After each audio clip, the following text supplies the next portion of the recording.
परिचय। रोहन और रीमा बगीचे में खेल रहे हैं। वे सी सॉ झूले पर झूल रहे हैं। रीमा, मुझे झूला झूलना बहुत अच्छा लगता है। हाँ, यहाँ तक कि मुझे ऊपर चढ़ना और उतरना भी अच्छा लगता है। क्या तुम जानते हो कि हम एक मशीन पर बैठे हुए हैं? मशीन? वो कहाँ है? यह सीसॉ, ये स्वयं एक मशीन है। ये कितनी रोचक बात है ना रीमा। बच्चों, आओ इस अध्याय में सरल मशीनों के बारे में और जानते हैं। आओ सीखें। कार्य हो गया है, इसका वर्णन करना, सरल मशीनों की व्याख्या करना, हमारे जीवन में सरल मशीनों के महत्व की चर्चा करना, विभिन्न सरल मशीनों की सूची बनाना। कार्य कब होता है? मैं दौड़ रहा हूं। मैं जब दौड़ता हूं तो ऊर्जा का प्रयोग करता हूं, इसीलिए ऊर्जा कार्य करने की क्षमता होती है। अब वजन उठाने का समय हो गया है। ये डंबल हैं। डंबल उठाना एक भारी काम है। हम ऊर्जा का उपयोग करके बल लगाते हैं। हमें भोजन से ऊर्जा प्राप्त होती है। इस ऊर्जा का प्रयोग करके हम किसी वस्तु को स्थानांतरित कर सकते हैं। बल का प्रयोग करके वस्तु का स्थानांतरण करना कार्य कहलाता है। सरल मशीनें। आओ अब सरल मशीनों को परिभाषित करते हैं। ऐसी मशीनें जिनमें कुछ या कोई भी भाग गतिमान नहीं होता, सरल मशीनें कहलाती हैं। साधारण मशीनों की खास बात यह है कि वो हमारी मांसपेशियों के विस्तार के रूप में प्रयुक्त होती हैं। सरल मशीनें 6 प्रकार की होती हैं। ये नत समतल यानी झुका हुआ समतल, पहिया एवं धुरी, घिरनी, उत्तोलक, पच्चर या पेंच हैं। अब हम प्रत्येक मशीन के बारे में विस्तार से जानेंगे।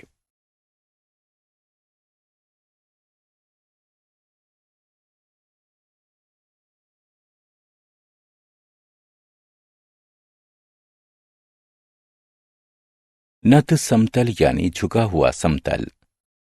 नत समतल यानी झुका हुआ समतल एक ऐसी चपटी सतह होती है जिसका एक सिरा ऊंचा होता है तथा ये कार्य को आसान बनाता है, जिससे अधिक दूरी तय करने में कम मेहनत करनी पड़ती है। ये सबसे सरलतम मशीन होती है क्योंकि इससे कार्य करने में कुछ भी गतिमान नहीं होता है। ढाल यानी रैंप, ढलान यानी स्लाइड तथा सीढ़ियां नत समतल के उदाहरण हैं। पहिया एवं धुरी। क्या आप साइकिल चलाने का आनंद लेते हैं? इसमें आप एक सरल मशीन, पहिया एवं धुरी का प्रयोग करते हैं। इसमें एक पहिया जल्दी तथा आसानी से गति करने में सहायता करता है। साइकिल में पहिए, कार में स्टीयरिंग तथा दरवाजे की घुंडी आदि पहिया एवं धुरी के उदाहरण हैं। घिरनी।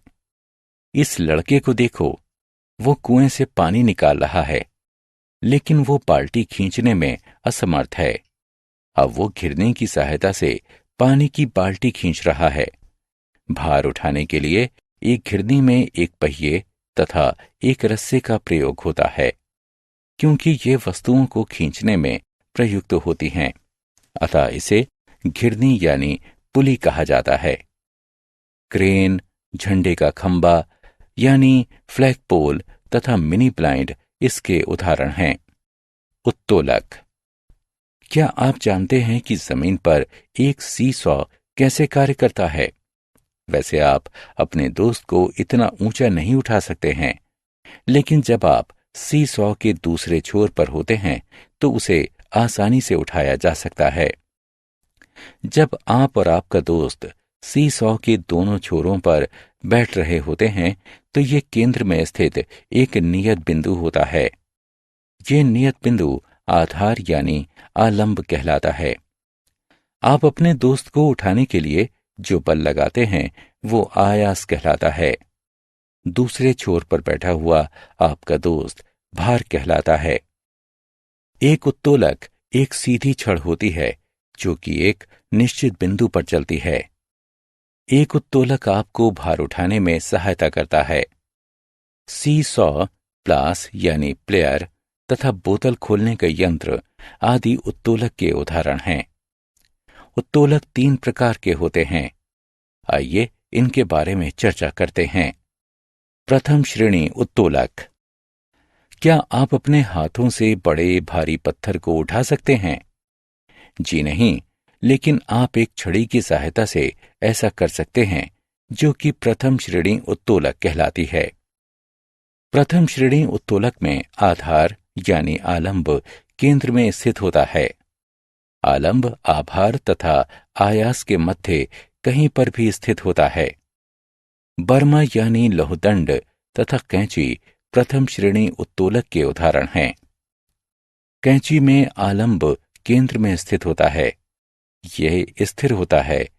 इसमें आयास पीछे से लगाया जाता है तथा भार सामने से लगाया जाता है। द्वितीय श्रेणी उत्तोलक। ऐसा प्रतीत होता है कि ये बच्चे एक पहिए वाली ठेला गाड़ी की सवारी का आनंद ले रहे हैं। उनके पिता उनको ले जाने के लिए द्वितीय श्रेणी उत्तोलक का प्रयोग कर रहे हैं।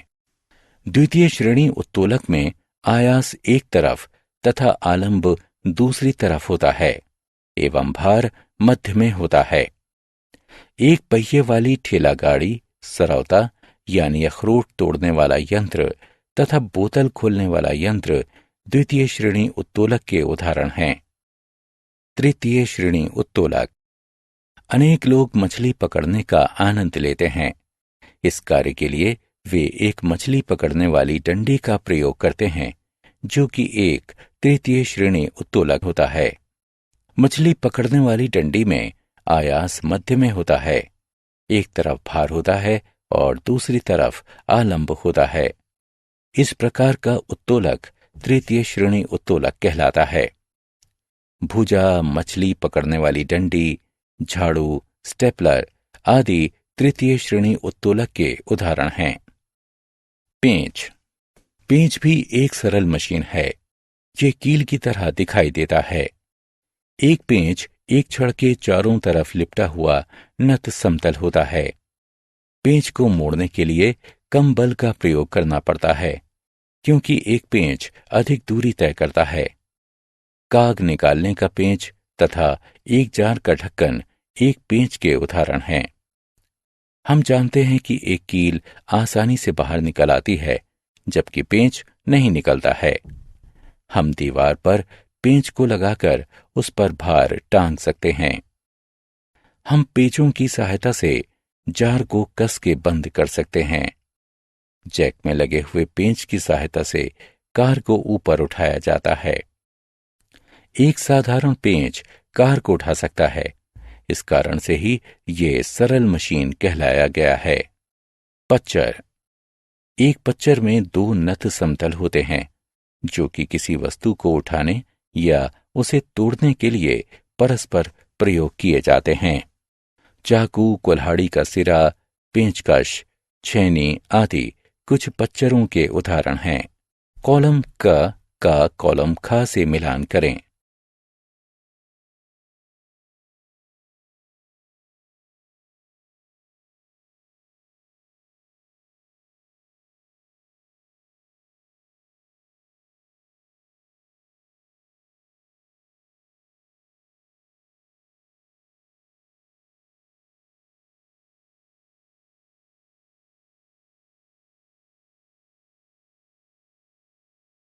हमने क्या चर्चा की?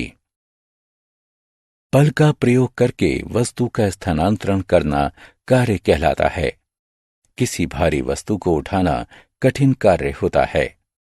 ऐसी मशीनें जिनमें कुछ या कोई भी भाग गतिमान नहीं होता है, सरल मशीनें कहलाती हैं। सरल मशीनें 6 प्रकार की होती हैं। ये नत समतल, पहिया एवं धुरी, घिरनी, उत्तोलक, पच्चर तथा पेंच हैं। नत समतल यानी झुका हुआ समतल एक ऐसी चपटी सतह होती है जिसका एक सिरा ऊंचा होता है। ये कार्य को आसान बनाता है। पहिया एवं धुरी में एक पहिया जल्दी तथा आसानी से गति करने में सहायता करता है। भार उठाने के लिए एक घिरनी में एक पहिए तथा एक रस्से का प्रयोग होता है। एक उत्तोलक एक सीधी छड़ होती है जो कि एक निश्चित बिंदु पर चलती है। एक उत्तोलक आपको भार उठाने में सहायता करता है। प्रथम श्रेणी उत्तोलक में आधार यानी आलंब केंद्र में स्थित होता है। आलंब आभार तथा आयास के मध्य कहीं पर भी स्थित होता है। द्वितीय श्रेणी उत्तोलक में आयास एक तरफ तथा आलंब दूसरी तरफ होता है एवं भार मध्य में होता है।